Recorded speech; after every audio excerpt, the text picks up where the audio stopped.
안녕하세요. 하춘의 순간입니다. 이번 여행지는 괌입니다. 몇 년간 동남아 여행만 했기 때문에 동남아 여행과 비교가 될 수밖에 없었는데요. 출발부터 괌에서의 만 하루 동안의 모습입니다. 보실 때는 타임라인을 활용해 시간을 절약하세요. 자, 그럼 떠나볼게요. 출발은 8시 30분에 하여 약 새벽 1시가 다 되어서 도착했습니다. 공항에 도착하자마자 와이파이 대여를 먼저 했습니다. 후기 작성 조건으로 무료 와이파이를 이용했습니다. 직원은 한국분이셨고 친절했습니다. 손상 시 150불의 추가 비용이 발생하니 주의하세요. 첫 번째 숙소는 3박 4일간 지내게 될 홀리데이 리조트입니다. 괌에 있는 리조트들이 이름값 때문에 가격에 차이가 있을 뿐 대부분 오래전에 지어진 건물들이라 컨디션의 차이는 크게 없다고 하시더라고요. 근데 두 번째 숙소로 와보니 컨디션의 차이가 있었습니다. 택시 탈 때 주의사항 알려드릴게요. 공항에서 저희는 우연히 마지막에 대기하고 있던 한인 택시를 타게 되었는데요. 공항에서 숙소로 돌아오는 길이 3가지 정도 길이 있다고 합니다. 저희처럼 밤 늦게 도착하고 또 괌 여행이 처음인 관광객들을 위해 간혹 기사님들이 가장 먼 코스로 호텔로 모셔다 주기도 한다고 하니까 지도 앱을 통해 같이 길을 파악하는 것도 좋을 것 같습니다. 저희는 공항에서 5분 정도 거리였는데 25달러에 결제를 했어요. 비싸다고 생각했는데 다음날 돌핀 투어를 떠났을 때 가이드님이 이야기를 들어보니 대부분 심야 시간은 평균 30달러 이상이라고 하시더라고요. 양심적인 택시 기사님이었다고 합니다. 정말 그랬습니다. 도착하자마자 아이 챙기느라 택시에서 제가 가방을 하나 놓고 내렸거든요. 다행히 제가 찍어둔 사진이 있어서 기사님을 바로 찾을 수 있었는데요. 미키라는 택시 회사에 써니라고 적힌 것이 기사님의 이름이라고 합니다. 그 가방에 와이파이 도시락이 들어있었거든요. 전화를 받자마자 내려갔는데 프론트에 가방을 맡기시고 금방 돌아가셨더라고요. 저는 감사해서 팁이라도 좀 들으려고 했는데 아무튼 늦었지만 감사했습니다. 써니. 로비는 작년 여름에 가본 베트남 무이네의 산타라 미라지 로비와 비슷한 규모로 컸습니다. 왠지 드레스 한 자락을 잡고 계단을 올라가야 할 것 같았는데요. 하지만 숙소 내부는 1박에 13만 원 방이기 때문에 기대하시면 안 됩니다. 욕조물도 시원하게 안 내려가고 변기 수압도 약했고요.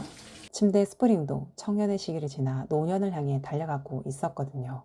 하지만 3박 4일간 지내면서도 크게 불편하지 않았던 이유는 객실이 무척 넓었습니다. 그래서 실내만 있어도 답답하지 않았던 점은 좋았습니다. 특히 창문으로 보이는 뷰도 탁 트여 있고 한쪽에 바다뷰도 볼 수 있어서 가격 대비 뷰는 만족스러웠습니다. 날씨 좋네.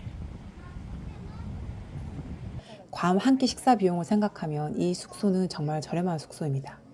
이제 하루 동안 먹은 두 끼에 대해 이야기해 볼게요. 동남아 여행만 하다 보니 밥값이 정말 어마무시하더라고요. 도착 다음날 점심으로 먹은 첫 끼는 햄버거입니다. 가게는 숙소에서 걸어서 7분 정도 거리였고요. 식당 내부는 한국인과 외국인의 비율이 절반 정도 있었습니다.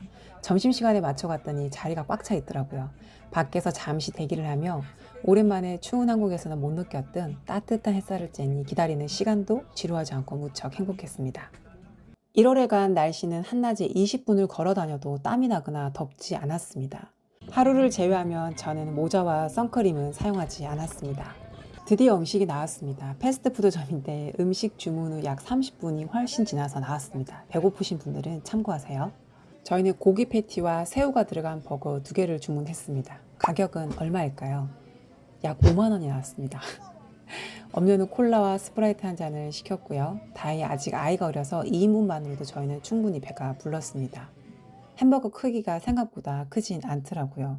7, 8년 전에 제가 미국에서 먹었던 버거는 상상 이상이어서 그 크기에 되게 놀랬던 기억이 나거든요. 맛은 그냥 괜찮은 수제버거 맛집 정도입니다. 양파 튀김이 맛있는지 하치는 계속 뜯어먹고 있고 저는 버거 안에 들어있는 새우가 되게 통실하고 맛있더라고요. 그리고 감자튀김도 깔끔하고 맛있었습니다. 저녁은 느끼함을 달래기 위해 베트남 음식점을 택했습니다. 역시 숙소에서 도보로 유모차와 함께 이동했습니다. 주문한 음식은 쌀국수 하나, 그리고 월남쌈 2개짜리, 볶음밥 이렇게 3가지였습니다. 월남쌈이 입으로 들어가는데 정말 살겠다는 말이 절로 나오더라고요. 며칠간 있어 보니 식당에서 밥을 주문하게 되면 은근 이 샐러드 종류를 먹기가 힘들었습니다. 그런데 이렇게 고수익과 그리고 풀잎 야채들을 먹으니 몸이 무척 행복해지더라고요. 저희는 참고로 간헐적 단식을 하고 있는 하루 2끼를 먹는 사람이거든요. 하치도 월남쌈이 입에 맞는지 맛있게 먹었습니다. 쌀국수도 무난하게 맛있었습니다. 육수가 짠 편이라고 남편은 말하는데 저는 모르겠어요. 볶음밥도 자극적이지 않게 맛있었고요. 여기서는 새우는 다 통실해서 그 씹는 맛이 아주 좋았습니다. 저녁도 먹었겠다. 이제 소화도 시킬 겸 K마트로 이동해 봅니다. 네, 역시 도보로 갔습니다. 이 유모차 안 가져왔으면 어쩔 뻔했을까요? 정말 잘 이용했습니다. 작년 1월에 일본 여행 갈 때 당근에서 10,000원에 구입했는데 지금까지 잘 사용하게 될 줄은 몰랐네요. 가는 길에 날씨 얘기 좀 해볼까요? 날씨가 이렇게 긴 옷을 입어도 다닐 수 있을 만큼 충분히 촉촉해, 촉촉해. 하나도 안 더워. 조깅하기 딱 좋은 날씨, 조깅하기 딱 좋은 날씨. 횡단보도는 이렇게 모두 버튼을 눌러주면 신호가 꼭 바뀝니다. 사람이 많은 곳에서는 간혹 다들 눌렀겠거니 생각하고 아무도 안 누르고 한참을 서 있는 경우도 있거든요. 그러니까 그냥 보이면 먼저 누르세요. K마트, 우리나라의 이마트 같은 느낌이었습니다.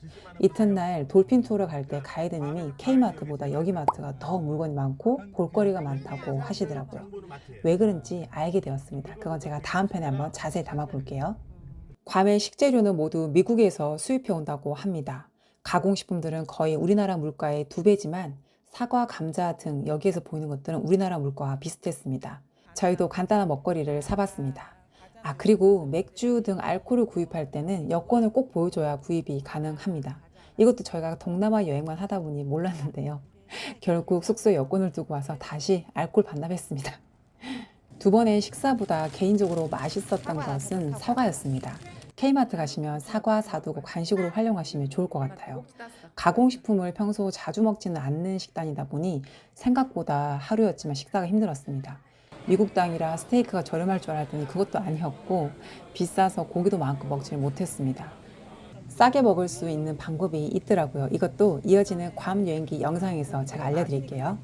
내일은 괌에서의 돌핀 투어가 있는 날입니다. 잠깐의 스노클링 타임도 있다고 하니 동남아의 바닷속과 또 어떤 차이가 있을지 기대하며 오늘은 도착에서부터 하루 동안의 일상을 담아보았습니다. 영상이 마음에 드셨다면 구독, 좋아요 부탁드립니다. 끝까지 시청해 주셔서 감사합니다. 지금까지 하친의 순간이었습니다. 아유 귀여워라.